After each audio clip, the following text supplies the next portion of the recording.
Este es otro concepto importantísimo. Si les soy honesto, solamente he visto una pregunta hasta ahora de este tipo, o sea, de este tema que vamos a tocar puntualmente. Pero esa única sola pregunta, la mayoría de las veces que hemos hecho la consulta, la gente para el próximo examen lo único que ha hecho es memorizar la clave. Pero si les cambian, porque van a ver que en el concepto se puede cambiar fácilmente, no sabríamos qué responder. Entonces es importante que recordemos la curva endémica. ¿Para qué va a servir la curva endémica? Es básicamente para que ustedes se acuerden, cuando hablábamos de epidemia, que es que decía que había un número de incremento superior al esperado.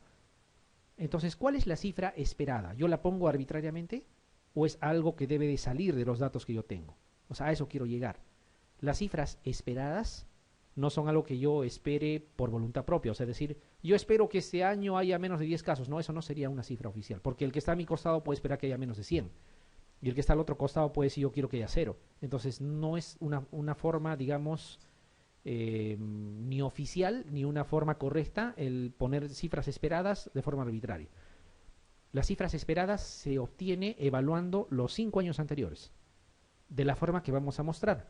Entonces yo les pido que miren cómo se construye el canal endémico, o curva endémica. Canal endémico también puede venir con ese nombre. Primer paso, obsérvenlo. ¿Qué han hecho aquí? Lógicamente aquí están hablando, suponiendo que fuese el año 2011, están hablando de los 5 años anteriores, ¿sí? De los 5 años anteriores. Han clasificado el número de casos. Hagan de cuenta que esto es, por decir, no sé, malaria, digamos. Ya y ustedes están en una zona, en Ucayali, por decir, no sé, o en Iquitos, para que haya cantidad de casos. Entonces, ¿qué han hecho? Han clasificado cada mes. Esto uno lo tiene de los informes mensuales que presenta, de los archivos que tiene. Es fácil de llegar a estos datos. Uno tiene de cada año, mes por mes, cuántos casos ha habido de la patología, ¿ya? De cada año. He tomado los 5 últimos años, suponiendo que seamos el año 2011, ¿ya? Los 5 últimos años. Y están ordenados por meses. Para que sea más sensible el canal endémico o la curva endémica. ¿Y qué significa más sensible? Que más fácilmente me capte la posibilidad de estar entrando a una epidemia. A eso me refiero más sensible. Algunos prefieren hacerlo no por meses, sino por semanas epidemiológicas, ¿ya? Pero aquí está por meses. Vale lo mismo. Muy bien. Entonces, año por año y mes por mes se coloca y se ordenan los valores. Es lo primero que se hace. Lo segundo es que nosotros eliminamos todo lo que significa meses y año y nos quedamos solamente con cifras. O sea, nos olvidamos de que son cifras correspondientes a mes o a años y nos quedamos simplemente con valores numéricos. Ahí empezamos a trabajar. Pero a la vez ordenamos de mayor a menor estos valores numéricos. Fíjense, aquí no está ordenado, porque obviamente no se han presentado de forma ordenada los casos, ¿no? Acá dice 150, 300, 500, 70, 40. Pero eso se tiene que ordenar. O sea, no solamente se eliminan los meses y los años, sino se ordenan las cifras, manteniendo las columnas. Entonces, fíjese que iría primero aquí. Aquí iría primero 500, luego 300, 150, 70 y 40. Y es lo que han hecho, miren. Han hecho lo mismo para el siguiente mes y así. ¿Se entiende hasta ahí? Ya, entonces luego que han ordenado, lo que se hace es se eliminan las cifras inferiores y las cifras superiores. Esto se hace casi como jugando, ¿ya? Se eliminan las cifras superiores y las cifras inferiores. Nos va a quedar este conjunto de datos. Este conjunto de datos, ustedes saben que un número es más o menos monitoreable cuando ustedes colocan el sistema de ejes cartesiano, o sea, el plano cartesiano, ¿no? El sistema de ejes coordenados, de las ordenadas, de las abscisas. Ustedes pueden colocar numeración y estas cifras ubicarlas en el espacio. Claro que se puede. Por ejemplo, yo puedo enumerar de 20 en 20 la línea vertical, o sea, 20, 40, 60, 80, etcétera. Y en el eje de las X ubicar 12 espacios. Y cada una de estas cifras lo puedo ubicar como un punto dependiendo del valor. Eso es lo que se va a hacer. Entonces acuérdense que se ha llegado hasta aquí. ¿Qué pasaría si yo uno el valor 70 con 76? No, hagan de cuenta que es una línea. Se supone que esta otra cifra, la línea media, estará más arriba o estará más abajo. ¿Qué dicen? Está más arriba. Y la tercera, mucho más arriba todavía. A ver, en el espacio, ustedes imaginariamente grafiquen 3 líneas. ¿Cuántos espacios van a obtener? La inferior, o sea, de la línea inferior para abajo, un espacio. De la línea inferior a la línea media, 2 espacios. De la línea media a la línea superior, 3. Y de la línea superior para arriba, 4. ¿Ya? 4. Por eso es que se le llama cuartiles. Solamente como nombre, porque has dividido en 4 espacios. Y esos cuartiles se van a graficar de la forma que van a ver aquí. Estábamos aquí, ¿no es cierto? Cuando lo grafican está ahí. Lo vamos a comprobar. Observen lo que está aquí en la pantalla, por favor. Lo vamos a comprobar. Miren, por ejemplo, vamos a hablar de Q1, el que está de amarillo. 70. Aquí han ubicado. Aquí está 50, 70. Para el siguiente casillero, 76. Para el siguiente, 96. El siguiente, 98. 100. Baja a 90. Luego 98. 110. 100. Baja un poquito. ¿Se dan cuenta? Eso es lo que han hecho. Para Q2, o sea, la línea media. Igualito, miren. 150 el primer punto. Aquí está. Coincide con 150. El segundo grupo, 172. Y va subiendo, ¿no? 192, 190 y así. Q3, lo mismo. A eso me refería. ¿Cuántos espacios se han creado? 1, 2, 3 y 4. Esto no ha sido creado arbitrariamente. Es el resultado de los casos que han tenido los 5 años anteriores. ¿Ya? Y les va a servir para monitorear el año actual. Por eso se tiene que hacer el último día del año, si es posible, para empezar el año con un canal endémico nuevo. ¿Ya? Y le van a dar nombre a cada zona. Cuando está por debajo de Q1 se le llama zona de éxito. Luego viene zona de seguridad, zona de alarma y zona de epidemia. ¿Se entiende? Ya. Ya han construido su curva endémica. ¿Ya? E imagínense que están en el mes de enero y tienen 200 casos en el mes de enero. ¿En qué zona epidemiológica se encuentran? 200 casos, están en zona de alarma. Ahorita pasan a epidemia. Pero ¿qué pasaría si resultado del trabajo tienen 30 casos? Están en zona de éxito. Si ustedes no tienen este monitoreo, ustedes no van a saber si con 30 casos están bien o están mal. ¿Ya? Para eso les sirve. Y esto se aplica en enfermedades diarreicas, en enfermedades respiratorias, en enfermedades metaxénicas, prácticamente en todo se puede aplicar, si es que tienen los datos anteriores. Y es la forma correcta de monitorear. Pero si se dan cuenta, hay que esperar el fin de mes para darnos cuenta en qué zona estamos. Por eso es que algunos prefieren monitorear por semanas. ¿Ya? Y al monitorear por semanas, lo máximo que me atraso es una semana en tomar medidas correctivas, por ponerle un nombre. Muy bien. Entonces está claro cómo se construye una curva endémica, un canal endémico que sirve para monitorear sobre todo la presencia o el riesgo de entrar a epidemia. Lo ideal sería que en todo el año, ya que es inevitable que haya casos de malaria, poniendo el ejemplo de malaria, pero que todo el año estén en zona de éxito. O en el peor de los casos pasen a zona de seguridad, pero nunca alarma ni mucho menos epidemia. ¿Ya? ¿Qué más? De todo lo que hemos hablado, ¿ya? Esta es la pregunta que ha venido. Yo les digo, una sola pregunta he visto hasta hoy en día y es justamente esta que está acá. A pesar que me he revisado todos los bancos habidos y por haber. Esta es la única pregunta que he encontrado sobre canal endémico. Y dice, en la curva endémica se denomina zona de éxito a la que se encuentra. ¿Cuál es la alternativa? ¿Cuál es la zona de éxito? La que está por debajo de Q1. Y fíjense, y así lo han colocado. ¿Qué pasaría si nosotros no tomamos en cuenta a qué cosa se refiere esto y nos preguntan, digamos, la zona de alarma? ¿Cómo vamos a responder? Pero ahora sí podemos responder, porque está claro. ¿La zona de alarma dónde estaría? Encima de Q2, claro. O si quieren entre Q2 y Q3, o por debajo de Q3, quién sabe, ¿no? Dependiendo. ¿Se entendió? Ya. Y como una vez lo preguntaron, espero que vuelvan a preguntar en algún momento. Pero me gustaría, sinceramente, si preguntan, que ya no repitan pues exactamente lo mismo, porque la gente que ni ha repasado, basta que haya memorizado, lo puede contestar. Pero esto puede variar, ¿no? Puede variar. Muy bien.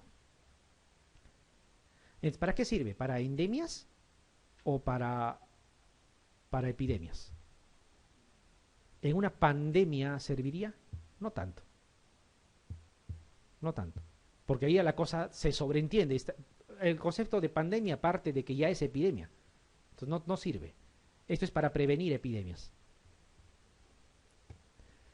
Muy bien, entonces fíjense, por ejemplo, cuando hablamos ya de pandemia, y esto es importante porque como ejemplo tenemos, y eso es más que todo para virus respiratorios, les adelanto. Esto es un ejemplo de lo que tuvimos. Este es un ejemplo de lo que tuvimos cuando estuvimos combatiendo la influenza H1N1. Te decían ya estamos en fase 1, en fase 2, y no recordábamos bien a qué se refiere. En realidad, esto tiene que ver, por eso les digo, con virus respiratorios y fundamentalmente influenza, que es uno de los ejemplos más claros de cómo es una pandemia. ¿Ya? Porque pandemia no van a tener otra cosa más que de cosas que se propaguen muy rápidamente, y generalmente son virus respiratorios y a la cabeza va virus de influenza. Entonces, hay un momento en que el virus, generalmente sucede cuando son virus nuevos, cuando han mutado, por ejemplo, solamente circulan a nivel de especies animales no humanas. ¿Ya? Por eso hay la gripe del pollo, y le llamaban también la gripe porcina y cosas así. ¿Ya? En algún momento muta lo suficiente como para pasar de especie animal a humano, por ejemplo. Y ahí se va llamando fases. ¿Ya? Entonces, hasta la fase 3, el virus, en este caso de la influenza, porque esto es básicamente para virus de la influenza, que es el mejor ejemplo de pandemia, por eso les comentaba, va a circular básicamente entre animales. Por ahí puede haber una que otra infección humana, pero no es trascendente. Entonces se dice que está en fase 1, en fase 2 o hasta fase 3 puede ser. Esto es lo que les pueden preguntar, esto que estoy mostrando en este momento. Cuando ya existe transmisión de persona a persona, o sea, cuando los animales han pasado a un segundo plano. Cuando los animales ya no juegan un papel importante en la transmisión, sino ya es de persona a persona. Y ahí es donde se puede propagar. Cuando la transmisión es de persona a persona, estamos hablando de la fase 4. Estas fases son las que ha planteado la Organización Mundial de la Salud y hay que recordarlas. ¿Ya? ¿Y en qué momento decimos estamos sí o sí ya en pandemia? Se declara pandemia cuando estamos entre fase 5 y 6. Basta que sea 5, o mejor aún si es 6, se declara, estamos en pandemia. ¿Ya? Entonces, ¿por qué les comento esto? Porque la OMS dice estamos en fase 4. ¿Ya? Pero no te dice territorios afectados. Tú ya tienes que sobreentender. Fase 4 no estamos en pandemia todavía, pero ya está habiendo transmisión de persona a persona. ¿Ya? La fase 6 es propiamente la pandemia. ¿Ya? Lógicamente, después de eso va a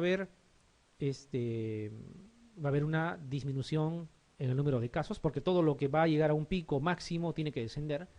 Sin embargo, en ese descenso puede haber una recurrencia, pero ya definitivamente la historia es la que baje. Y después de la pandemia entra en un silencio a veces, como que estamos entrando ahora. Por ejemplo, se estaba haciendo bulla de lo que podía haber con el H1N1 nuevamente, pero no ha habido gran cosa, ¿ya? Más allá de la alarma. Pero tarde o temprano va a volver a aparecer, ¿ya? Porque ya el virus está circulando. Esa es más o menos la historia, y lo que nos interesa más es, acuérdense de la fase 4, cuando empieza la transmisión de persona a persona, y pandemia propiamente dicha es en la fase 5 o 6, ¿ya? Pero antes no. Para eso les mostraba eso. Y eso es más o menos lo que se comenta, ¿no? O sea, de animales puede pasar al hombre. ¿Ya? En el caso de la influenza es una situación, diríamos, anecdótica o casual. Pero hay otras enfermedades que sí constantemente pasan de un animal, de una especie animal al humano. Y cuando eso sucede, estamos hablando de ¿qué? De enfermedades, ¿cómo se llaman? Zoonóticas, ¿no es cierto? La zoonosis.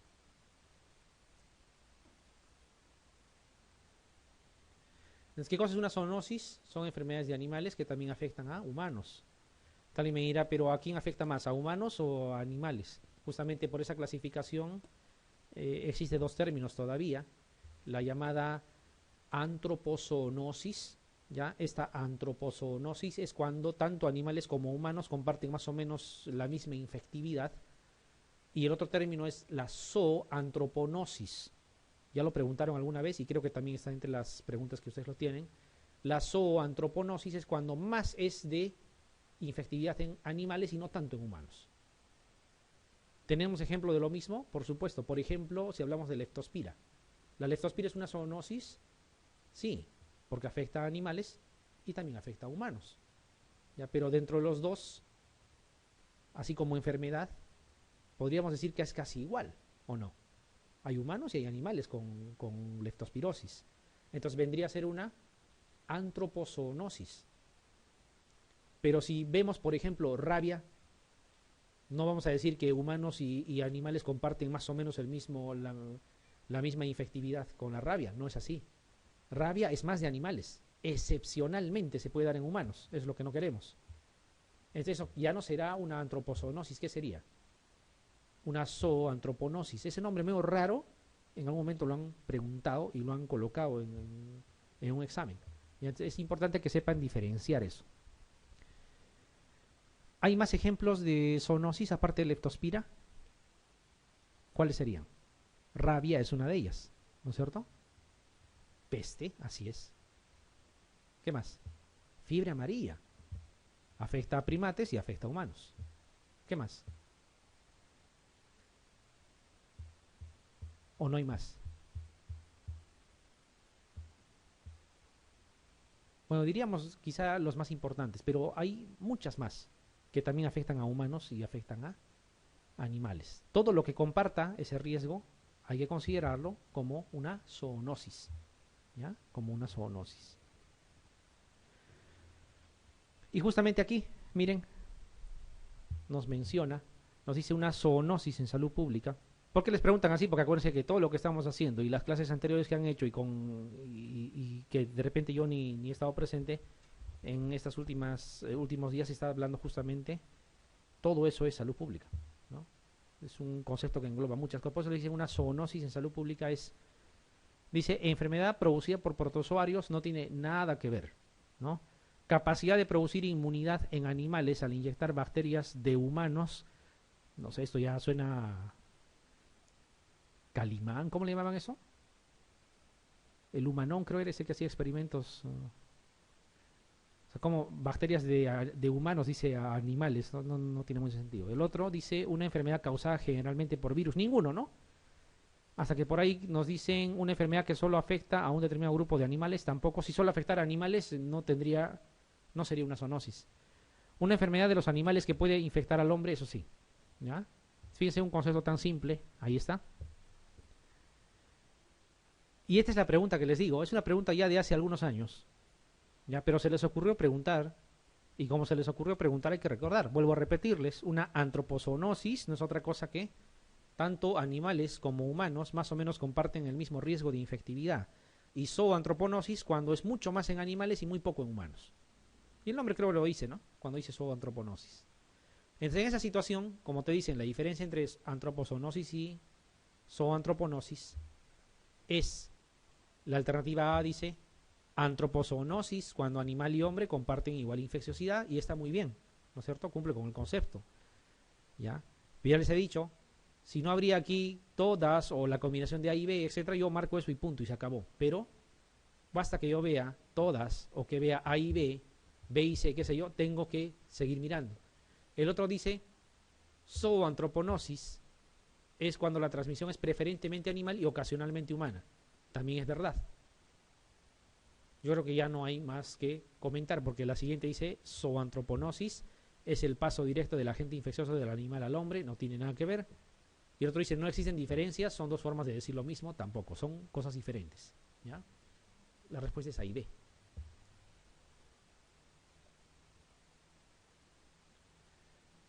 Como les decía, van a tener una clase específicamente de vigilancia epidemiológica. Yo solamente quería abarcar 3, 4 cosas muy puntuales, ¿ya? De lo que habitualmente viene.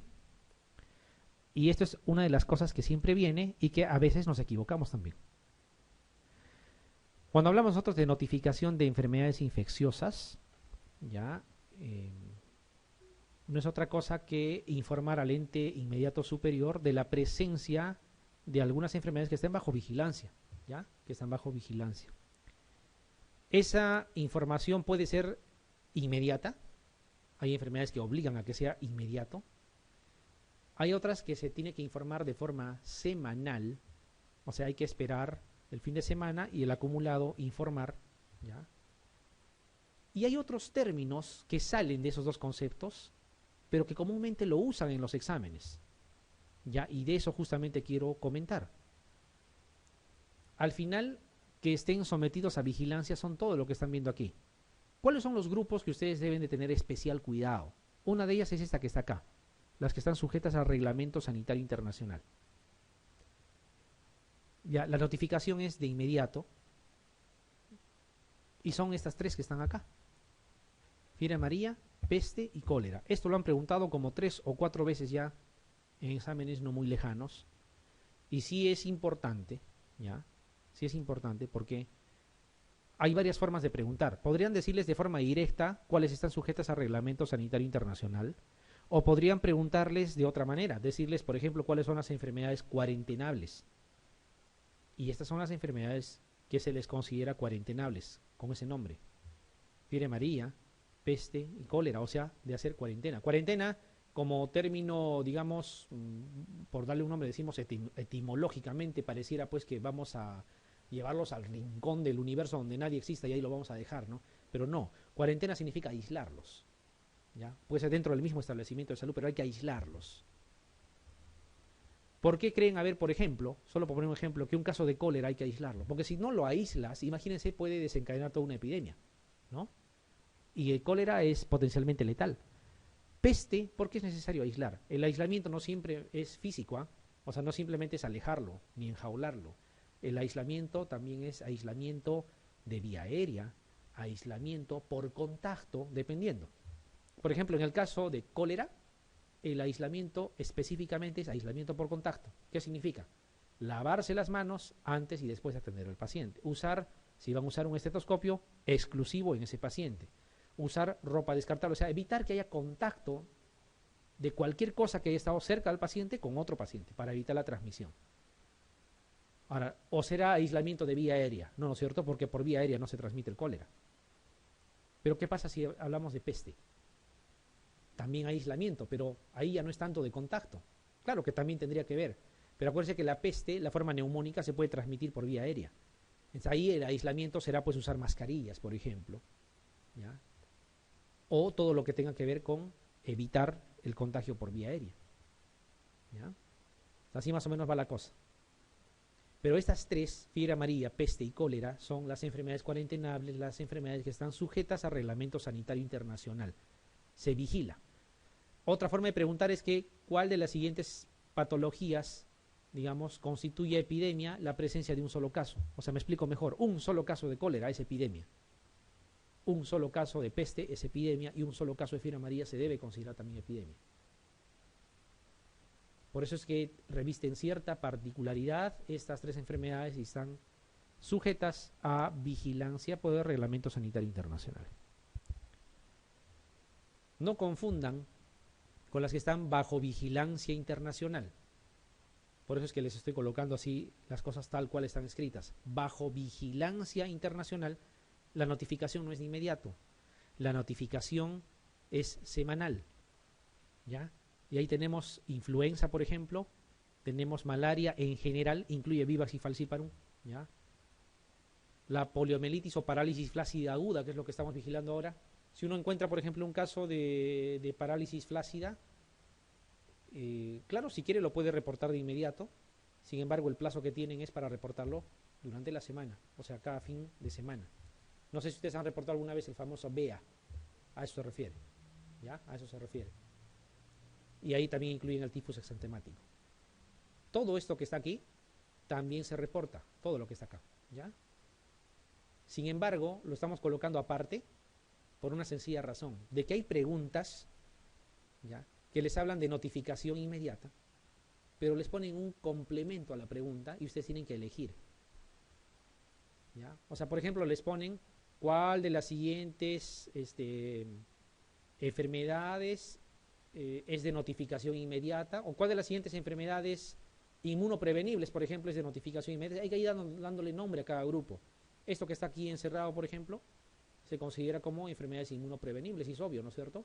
Tétanos, incluida en su forma neonatal, la hepatitis B, rubiola, sarampión, poliomielitis, difteria, como quiera que se previnen por vacuna, son inmunoprevenibles. Entonces, podrían, dentro de esta vigilancia epidemiológica, decirles cuál de las siguientes inmunoprevenibles es de notificación inmediata, por decir, ¿ya? O podrían preguntarles cuál de las siguientes zoonosis son de notificación inmediata. Entonces ustedes tienen que elegir. Malaria es zoonosis, rabia es zoonosis, meningitis meningocócica. Entonces si me preguntan así y me dan estas cuatro, por ejemplo, yo escogería rabia, ¿ya? Porque todas son de notificación inmediata, pero les está hablando por una zoonosis.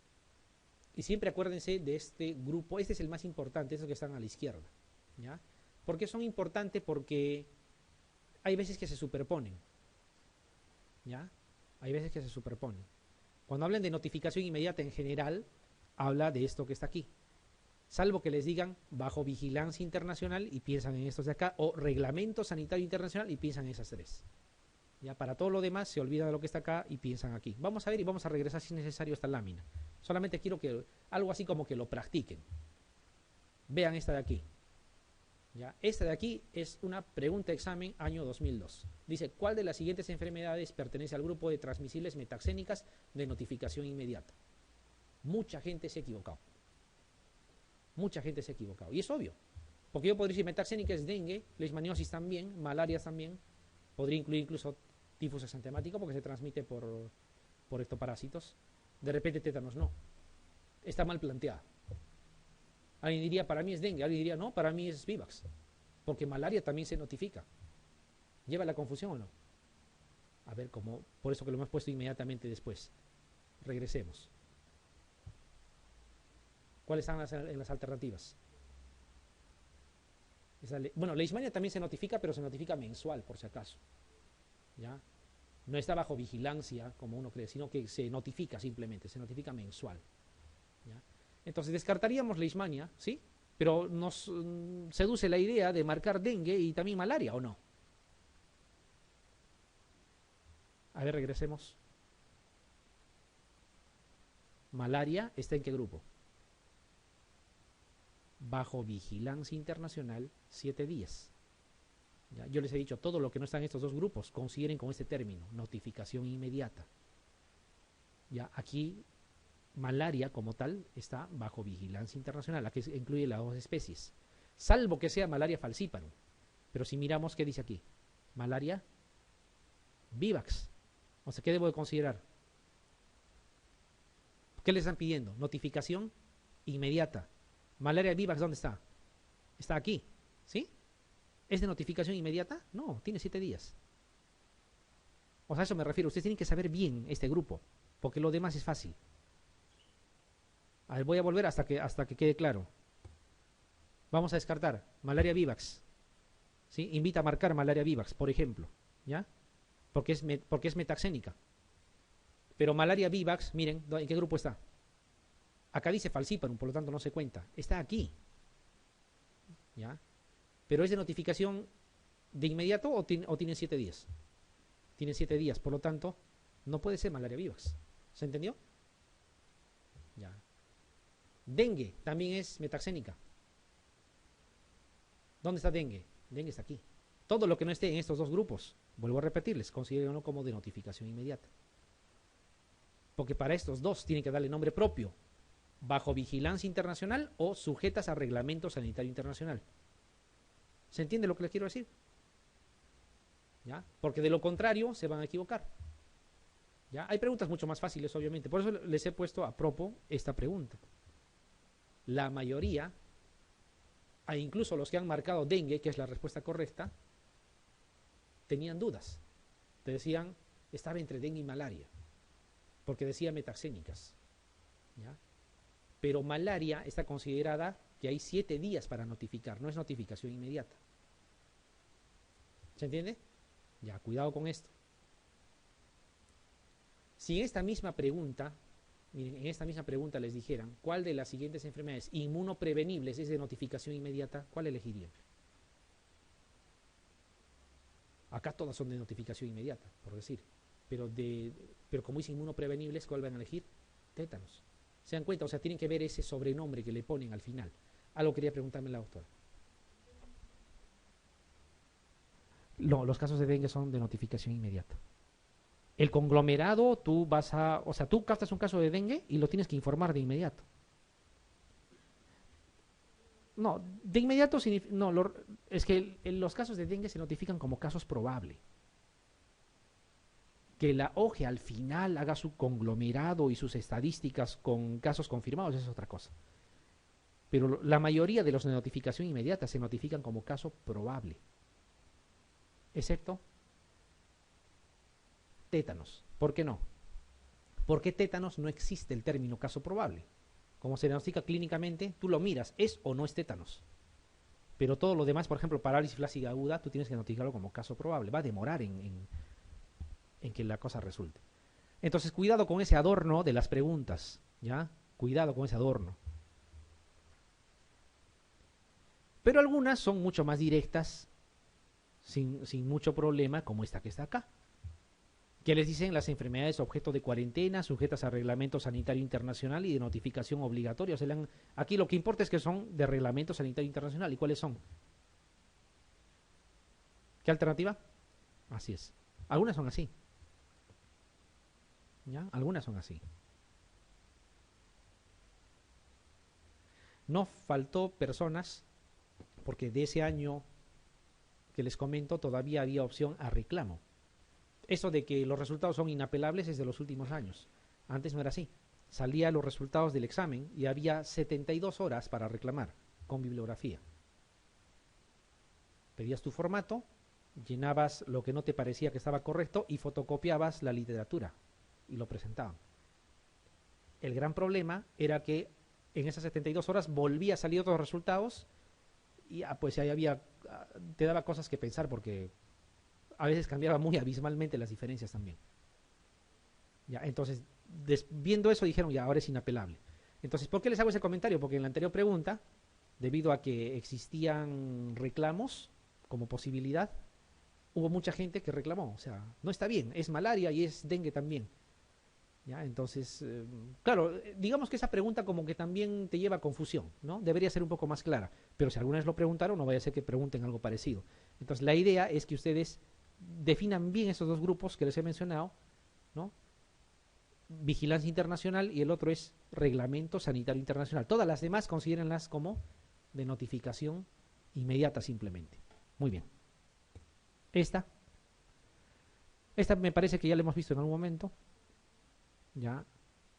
Pero ahora se va a entender mucho mejor. Acá había dos formas de resolver.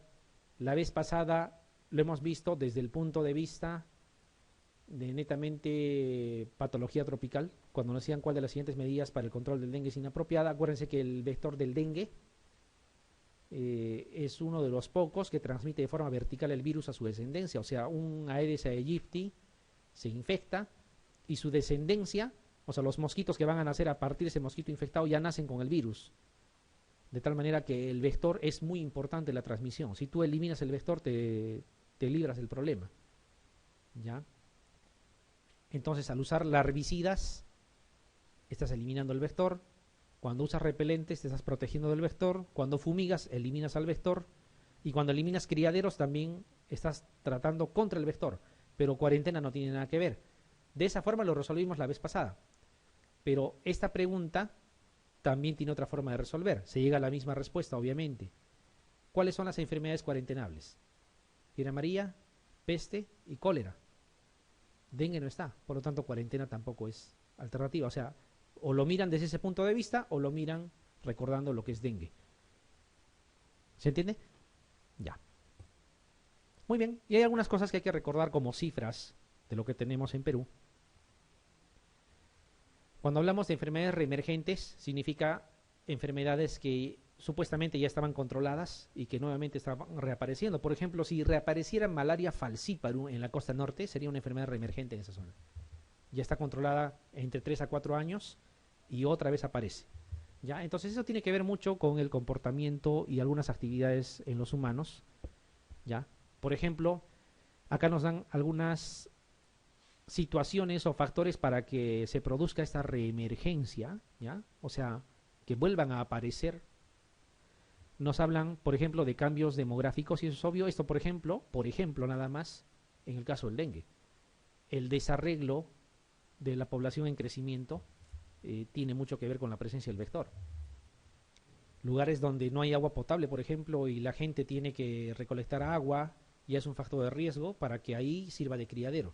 Entonces, esos cambios demográficos, movimientos migratorios, etcétera, en grupos importantes, asentamientos humanos que se crean, etcétera, tiene que ver con la reemergencia de algunas enfermedades infecciosas.